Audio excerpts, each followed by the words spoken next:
Greetings. You can hear okay?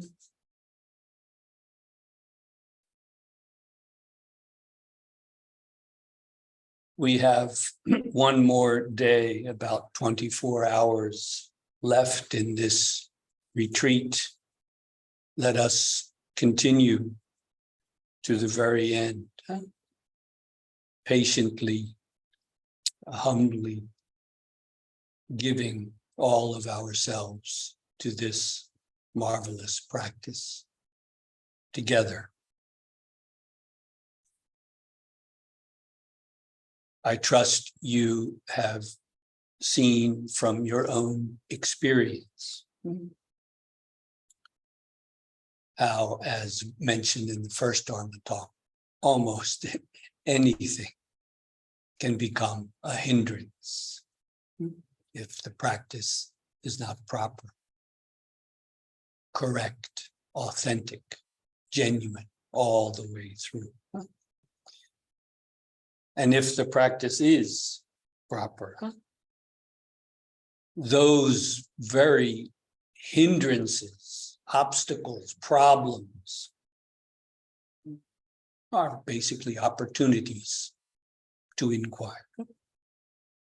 They become a part of the path itself, not a hindrance or an obstacle.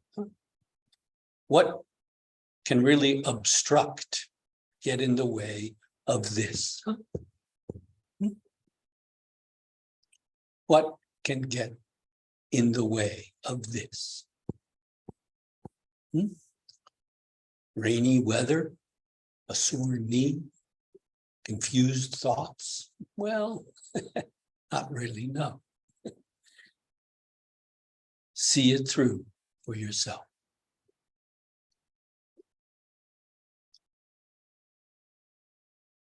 I trust you have also seen from your own practice the process, so to speak, that we must go through. Why? Because this practice is so difficult? No, on the contrary, it's because our mind is so complicated and difficult. The practice is the simplest thing in the world. Finally, it's not even one. How can that be difficult? And yet, what our mind can do with that, There is the difficulty. Thus, the practical value of this process of practice, of disciplining ourselves, of doing a retreat like this, returning time and again to the cushion.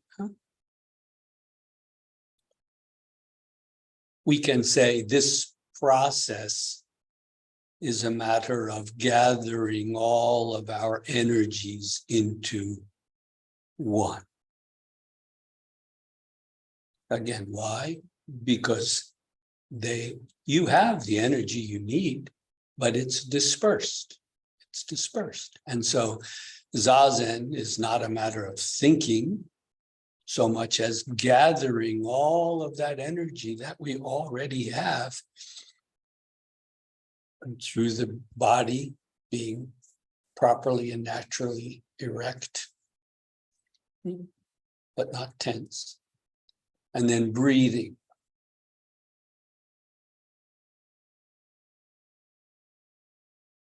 All of that energy naturally gathers, as they say, below the belly, the hara, the tande. Well, it shouldn't get stuck there either. Finally, it goes out to the very ground itself.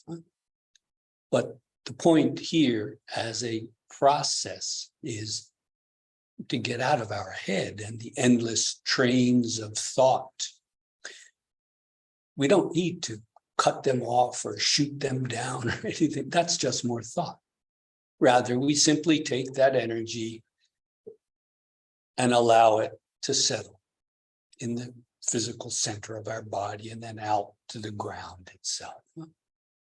This gets us out of our head and all of our endless conceptions and ideas and so on. So again, as a practical process, especially during retreat, this continually returning to the body, the breath, gathering all into one, until body, breath, and even that dispersed mind comes to be gathered into one, solid, like a bowling ball in the pit of your stomach.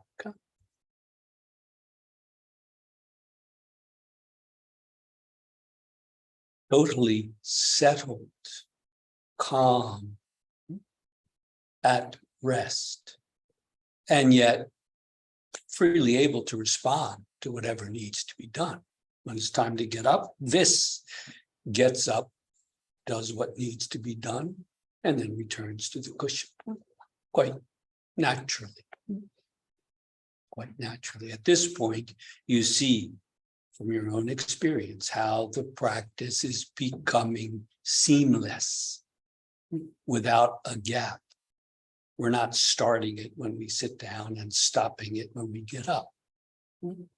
It comes to be the way we are, not just something that we do for a while on the cushion. But again, as a process, that struggling over and over and over on the cushion, if we are doing properly, that energy is gathered all into one. To what end? So that we can then hold on to that one and not return to the world and all those complex. No, this is not an escape. This is not an escape. That's not oneness at all, is it? Yeah. It's a oneness in opposition to all of the difficulties and problems that we must face in the world. That's right. Tomorrow, when the retreat is over, you'll probably have a couple of emails for you, you know? Zazen is not an escape from anything. That's precisely what it is, you see. It's not escaping from anything. But it's not going along with the stories that we tell either, because that, in the end, is also an escape from this. So this process, sometimes painful, sometimes frustrating, sometimes illuminating, sometimes ecstatic, this process of gathering all into one culminates in what?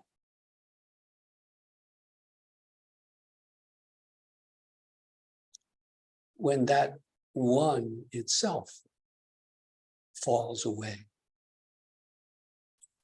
We realize that the true oneness, I don't like that word, but I'll use it for now. The true oneness is what is always already here. We just return to it, so to speak, realize it. That process, we're not trying to make something. I'm going to make the world all into one. It already is one.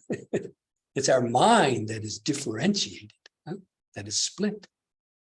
So the practice of allowing that mind to return to its original oneness. But again, it's not something we are constructing. The process shows us the way we must go, but the culmination is not that oneness, but when that oneness falls in on itself and it becomes manifest, clear. What I have been seeking is what has always already been here, but I couldn't really see that, realize that, because I was moving. I was running away from it. So, Zazen, gathering all into one, is simply allowing that activity with body, breath, and mind to come to its own end, quite natural. And then see what's there. See, I mean, with every sense of the body, with every particle of the body, to realize what this is. We don't need to create, construct one thing. On the contrary, allowing the mind to return to its original unity. That unity, that oneness is not merely one. It is alive. It is what in Buddhism is called without form, free of form. Well, we might say free form. It can take any form it needs to. It can, when needed, become a father, a son, a brother, a friend. What finally is the form of yourself? Oh, 20th century American male. Well, no, that's not your true form. What finally is the true form of this thing we call myself? It's boundless. It's boundless. It is without form.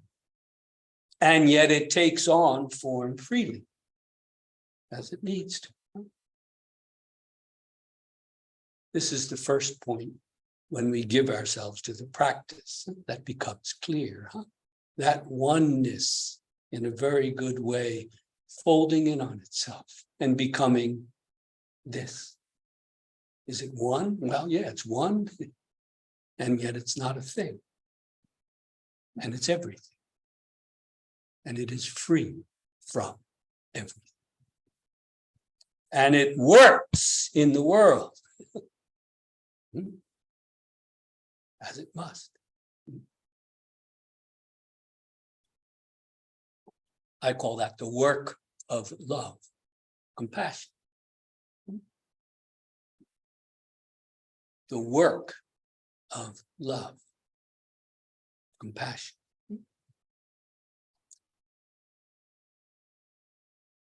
When we come to this, you'll know, because how to say it, the true beauty, the genuine dignity, the reality of each and everything is manifest. We don't need to illuminate it. It is illuminated. It is inseparable from us. Each and every, as they say, particle of dust. It is a particle of dust, and it is boundless. It embraces the whole universe. This is poetic license, but not just poetic license.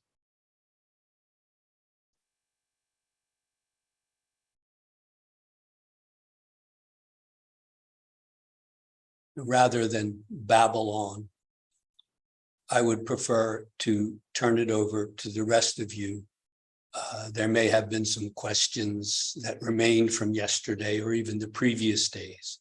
Questions to me, or perhaps questions to one of the Allens, or perhaps someone else as well. Let us take some time now. Please think through your question or your concern and try to make it as precise as possible. A clear question makes it a lot easier to give a clear answer. So what is it that you're really asking? Make that clear. And then, Rod and Adam, if it's okay, I'd like to ask the people to come here and take my place and sit here so that the people online can also hear the question, and we don't have to play this, simplify a complicated question. So if you're comfortable with that, anyone who has a question or concern, I will get up and you can simply come here, sit down and state your question or concern here, and then return to your seat. And if you're asking it of Alan M., he'll come here. Or anyone who feels they can respond from their experience. Feel free to come and sit here and answer. Is that okay with everyone? Is it worth saying that they won't be recorded if they not? Yeah, yes, thank you. Yeah. And if for any reason you prefer not to have that you shown on the video, that can be edited out. So don't worry about it. Please don't hesitate.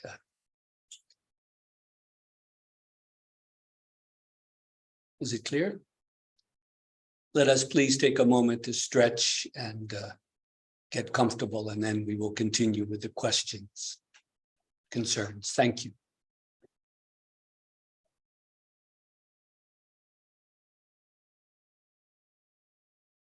Jeff, could you say something more about what you mean when you say the self is split?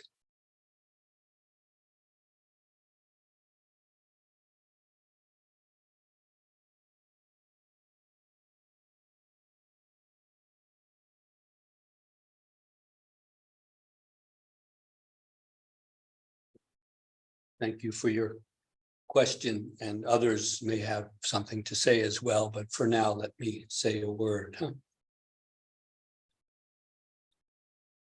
The self, myself, I, me, seems like the most solid thing in the world, right? Who could question that? As it said in philosophy, I may know that I am, but I don't know what I am. Well, in Buddhism, even the that I am is called into question. What is this thing we call self, myself, I? Certainly there's something there. It's not just nothing. Yourself is different from myself. But then myself is not the same self as when I was a child, let alone 5 minutes ago. What seems like the simplest, most obvious, most solid thing in the world, when we really examine it, becomes a marvel beyond comprehension. A good example is self-deception. You familiar with that? It's pretty obvious how we can deceive others, isn't it? We can tell them something they don't know is untrue, and they may believe it. But self-deception, it doesn't even make sense, right? The self is deceiving itself. How do you do that? It's ridiculous, except for one thing. We do it every day, don't we? What? Well, I know who I am. I'm the one who deceives myself. How can you both be the deceiver and the deceived? You wanted to know how the self is split? This is just one simple example. But the real point and the value of your question is the self is split. In other words, that is what the self is. The very fact that we reflect on ourselves and perhaps think we know, I know who I am. What's the problem? The very fact that we can do that, it already shows the self is split, isn't it? It's a subject and it's an object. It is viewing, and it at least thinks it is what is viewed. You have to see that what we call ourself is split through and through, right down to the bottom. Again, I would say it doesn't have a split. It is that split. Self-consciousness, aware of itself. Self-aware of itself. Do you see what that really means?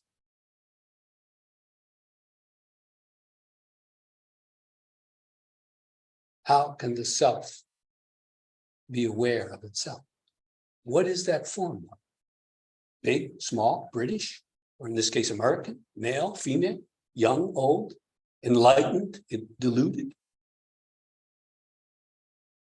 What form does this self take? But to see, I would say, I don't know for modern human beings, but certainly for modern human beings, it is essential to truly practice that we see the fact that the self is essentially split. I'm alive, aren't you? Are you going to die? As sure as you're born, you will die. I try to do good, but sometimes I fail.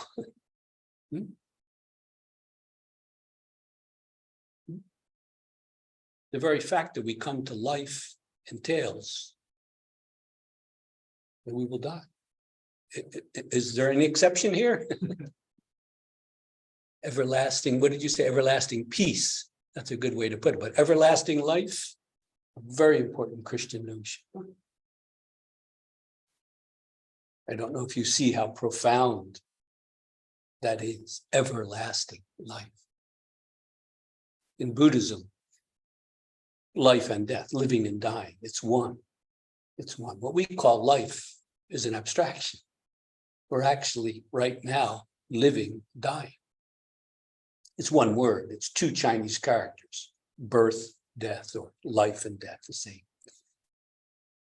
But it's one notion that's trying to show the fundamental cause of our karma. Birth, death, birth and death, or birth, death. It's one thing. It's one thing.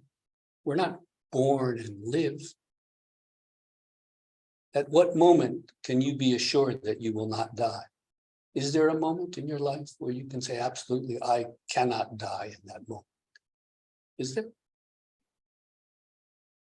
And yet we say it's life. No, it's living, dying. And when we really see it through, that split in every aspect of our existence, again, it is our existence, because that very existence can at any moment not exist, can't it? Is there any guarantee you'll be alive in the next moment? I certainly hope you will all, like Joshu, the great Zen master, live to be 120. But I don't have the power to guarantee that. Do you? So, does that help? But to practice from there, you see, on the surface, well, I think, Rod, you raised this at one point. How can I practice then? I'm split. How can I put the two together if I am that split? Here is the subtlety of genuine practice. That's why I speak of proper practice. When we give ourselves to the practice, well, it takes time. It takes patience. It doesn't just happen like that. But again, not because it's so difficult, but because of what our mind is used to doing, trying to convince itself that it is alive. Not that it's alive. Anybody see the Barbie movie? I didn't see it either, but I saw the previews, and there's a great scene where they're all singing and dancing. They're in Barbie land, and they're saying, boy, today's a great day, isn't it? Yes. Yesterday was a great day too, wasn't it? Yes. Tomorrow will be a great day too, wasn't it? Yes. And everybody's singing and dancing, and then Barbie says, does anybody here ever think about death? Everything stops. Just like as a child, I had the same experience. But it was, I don't know the rest of the movie because I didn't see it. But there it is. There it is. Does anybody ever think about that? Oh, don't go there. Don't go there. Where do you think that is? But when we give all of ourselves to the practice, when we really come to rest, we realize in the living, the dying of each moment, this life living without bounds, beyond birth and death, is right here, is right here. Hello, right here, nowhere else. It's not over there. It's not over there. By giving ourselves fully to this, it shows us what truly is. And I call it, your question is excellent, I call it being without self. You see why? Not just no self, done, I'm dead. Zombie number one.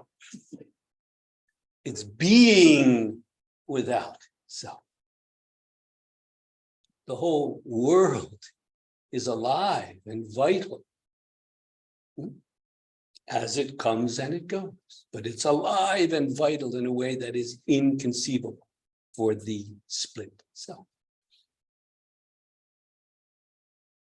So, as good as the question is, well, how can I practice if I'm split? The real point is, how can you not practice? How can you do anything else but practice? And that doesn't mean trying to put the pieces back together again, but of getting to the very bottom, the root source. That's what Zazen is. Do you want to say anything else? If anyone else would like to speak, please feel free.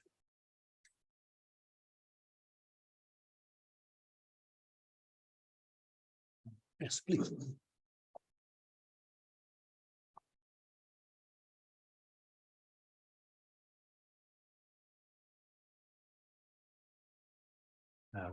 Just the only thing that came to mind is that we all seek, some kind of freedom. And yet in truth, in our depths of our hearts, what we actually want is just to, like Jeff says, be in this moment. That is what our hearts truly desire, is that living in this moment totally. Not some idea of I'll be free from this problem or free from that problem, or I'll never have any more difficulties. It is actually just to be in this moment. That is what our hearts truly desire.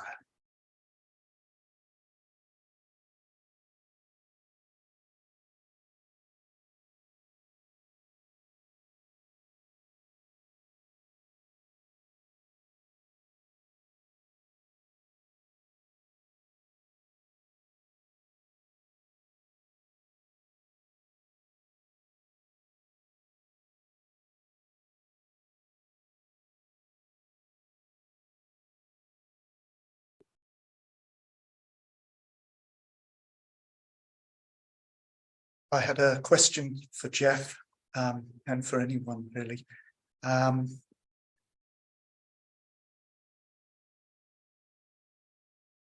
like for you to talk a little bit about humour in practice, the use of humour. Thank you.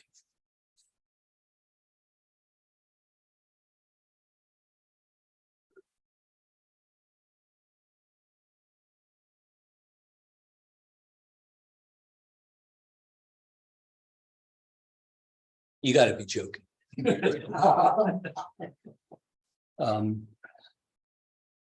I trust we all know that there is humor. Some schools of Buddhism can be rather dry, rather repetitive, not a lot of humor. Zen does not fall into that camp. But it's easy to misunderstand that humor.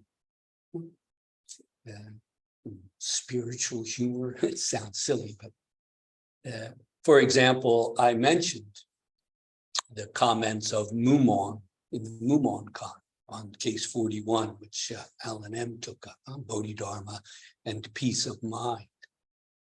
Well, this is an example where it sounds like a criticism or a condemnation is being made, and it's actually preposterous. It's hilarious. But there's a subtle point being made that can easily be missed if you just take it as bawdy humor, as off color. politically incorrect, bad humor. There's something going on there. And if you can see that in that sense, your question can be valuable. What is so funny about Zen humor?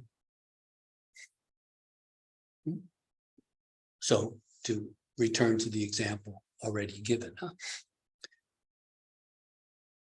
the story that Alan dramatically presented of this monk desperate, so desperate that to show his sincerity, his commitment, it said he cuts off his left arm at the elbow and offers it to Bodhidharma to show his sincerity, right?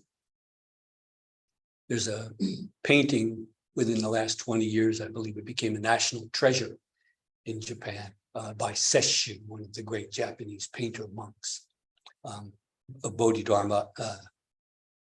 It actually shows Eka, or the guy who becomes the second patriarch, holding his severed arm, and Bodhidharma is sitting facing the cave, and it looks like he's kind of going like this. Oh Christ, not another one. Like that. It's not one of his better paintings. Sesshu is great, very famous with the landscape paintings, you know, these mountains and clouds, and it's just wonderful. Many of them are national treasures. Well, this one was recently made a national treasure, but he doesn't do human figures as well as he does the scenery. But it's actually depicted, and it's a national treasure. I think in the last 20 years, it was given that honor. And what is the comment? Finally, or in the end, Bodhidharma, he's our man. He's the first patriarch of Chinese Zen, you know, this is big stuff. He's the man. Finally, Bodhidharma could enlighten only one disciple, and he was a cripple. Well, this can sound like bad humor, but do you see what he's really saying? Do you see what he's really saying? It's hilarious because it's so profound. And again, in the comments, he mentions, in the end, all this trouble, he speaks of it, about the transmission, because this guy who cut off his arm became the second patriarch. Thus, Zen, we think, is now alive today because of this transmission. Well, that's another joke, but we can return to that later. But do you see? He says in the comments, in the end, this whole affair was caused by you. Not by Bodhidharma, not by the guy who cut his, even the guy who cut his arm, that's not, it's you. It's you. You understand? There's humor, how to say, but it's a humor that the true self smiles at. It may be quite missed by the ordinary self, but it makes this formless one smile. I'll give you another example. Again, this is politically incorrect, but I'll use it anyway. The master came out one evening and said, "This evening, I don't feel like speaking. Anyone who asks a question will be hit." A monk came forward and started to ask a question. The master came down and hit him. The monk said, "I haven't even asked my question yet. Why are you hitting me?" And the master, he probably could tell from the way he spoke, he had an accent. He said, "Where are you from?" And the monk said, "I'm from Shilla, the kingdom of Korea. This is happening in China." So he was a Korean monk. "I'm from Korea." And what did the master say? "Oh, you have come such a great distance. I'm so sorry for hitting you." No, he said, "You should have been hit before you got on the friggin' boat." Now, where do you laugh from? This is not an off-color joke about Korea. It has nothing to do with Koreans or Chinese for that matter. You understand? If the monk could have realized that. And again, the master said in the beginning, no questions. Anybody who asks a question will be hit. But pro forma, the monk came forward, probably very sincerely wanting to ask a question. So he was struck. But come on, give me a break. Might have been a good question, but you didn't even let me open my mouth and already you hit me. Right there is the truth. Do you see? If you can grasp it there, but he didn't. So where are you from? Again, he's not criticizing him because he's Korean. He's criticizing because he thought he had to get on the boat to go somewhere to get here. You see? It's hilarious. It's hilarious. But the real humor goes a little deeper, doesn't it? So, oh yeah, there is Zen humor. There is Zen. Does that help? Yes, I suppose I was also thinking about own practice, having that balance between seriousness and also a lightness of it, not taking it too serious. Yeah. So to be able to, how to say, to take yourself lightly with a grain of salt, even more than that. Yes. Yes, we have to be serious in the practice. It's pretty clear. The whole atmosphere here is quite dedicated and serious, goes without saying. No? People don't come in here,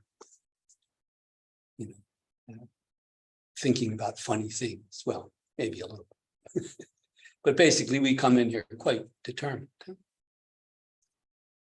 Oh, but there's a place for humor. To how to say, to if you could really make light of yourself, you'd be done. If you could really see how preposterous this is. Do you really think that guy needed to cut his arm off? Do you really think that by sitting there long enough, you will finally see something? Yeah, as a process, that's what happens. But what happens is you see what has always been here, but you couldn't really see it because your mind was off somewhere else. So the real joke is on you. Oh yeah. Don't take yourself too seriously. It's really not worth it. Take the practice seriously. If anyone else would like to throw in a joke, please feel free. We still have some time. Just very briefly, the more deeply you go into the practice here, the more you start to see it there. It happens. You don't have to look for it. All of a sudden you find yourself doing something, washing the dishes, maybe having a disagreement with someone, and you realize, oh, this is practice. This is practice. I'm completely here with that other person whom I disagree with, whatever it may be, walking in nature, listening to decent, it could be anything. One guy had it, he stubbed his toe, and he realized it. But simply give yourself for the next 24 hours to this immediate practice. And sure enough, tomorrow, when you go back to the world, how to say it starts to pop up in your daily life. You don't need to look for it, but you'll see, it will start to pop up. And that energizes your practice. And that practice, again, eventually the very distinction starts to be overcome. There really is no distinction. I'm sitting, I'm not doing. People sometimes very kindly say, oh, so sorry to have one-on-one, I'm taking you away from your zazen. You're not taking me away from anything. You're taking me away from something. I shouldn't be giving one-on-one. So it takes time, but for now, just give yourself to this. Just give yourself to this. Tomorrow, in the final Dharma talk, we will take this up. It's a very important question, because if you, perhaps what lies behind your question, if you just give yourself to this, have a really good retreat, and then just 3 days later, it's, you know, the fuel is run out and you find yourself just going into the same old frustrating patterns. It can be almost demoralizing. What am I doing? But that very distinction in time dissolves. But it takes time. That's fine. Be patient. For now, just give yourself to this, okay? Would you like to say? Please, please, would you mind sitting here so the others here can benefit?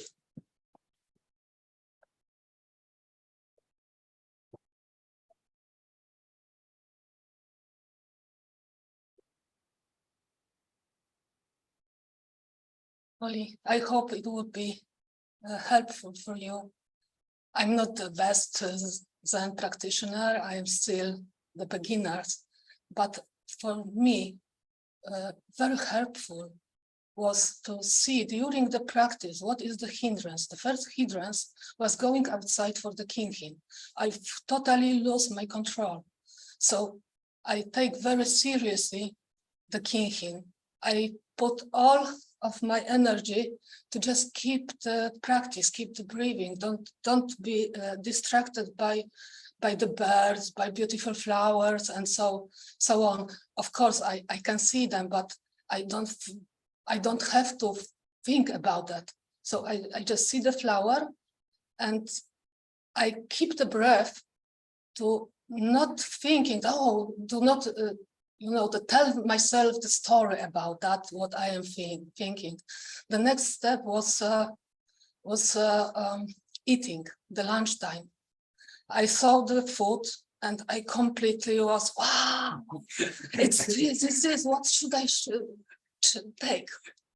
So that now is the process when I work with the keeping the practice, when I do the food, when I eat the food, and when I choose the food. And as I told on the first sentence, it doesn't help me to bring fully the Zazen into my life. I'm still the beginner, but I found these little steps as helpful. And sorry for my English. It's a Penglish, in fact, because we are from Poland.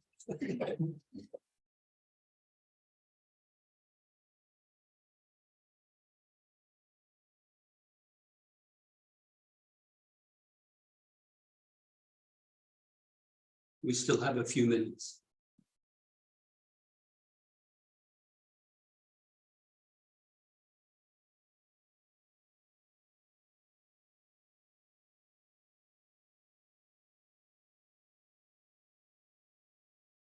Is it possible for the people online to unmute and ask a question?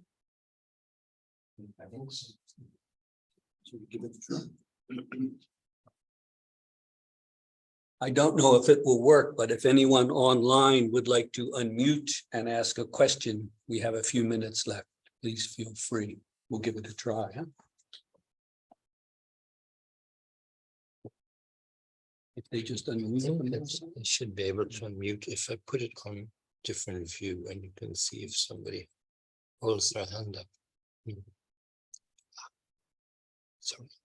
yeah, you can just start speaking if you can unmute yourself. I can get you. Yeah, I would like to say something about the story of this Korean monk. Yes. And Yes. it's of some. You can hear me? Yes. It reminds me of certain things in my life which I would rather not have done, like, but I suddenly was into the situation and things happen. So then I wonder, how can I be so aware that I go not into these situations over and over again? Thank you for your question. Yes. You see how in the practice, quite literally, the mind slows down, doesn't it? The mind slows down. This is helpful, but of course, the point is for it to come to its own end. Does that mean you'll be perfect and always be able to respond? No, no, but you can now respond from here, from this. It's not going to make you perfect, but it allows you to respond from this rather than from some pattern that you have lived through 100 times and already come to hate. But there you find yourself doing it again, turning this person into your mother, or your lover, or someone you hate. It happens to everyone. There is where the practice must really take life. We must be able to see on the cushion, in a sense. I hate to tell you folks, this is the easy part. Sitting on the cushion and making it clear. Then when we get up and then having to go back to the world and find out maybe, oh, I don't have a job, or something, some crisis perhaps. There is where it really comes alive, really comes alive. So don't be afraid of those situations, but do see how the mind can slow down. You can make better choices. You see that already, don't you? But for it to come to its own end. And then, yes, respond from there. You don't have to be perfect. You don't have to be perfect. I hope this is helpful.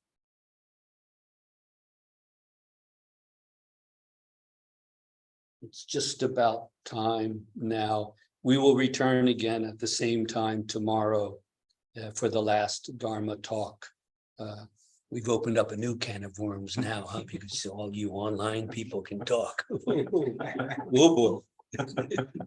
will try our best. In the meantime, let us continue giving ourselves to this wonderful practice together. Thank you all for your questions and comments.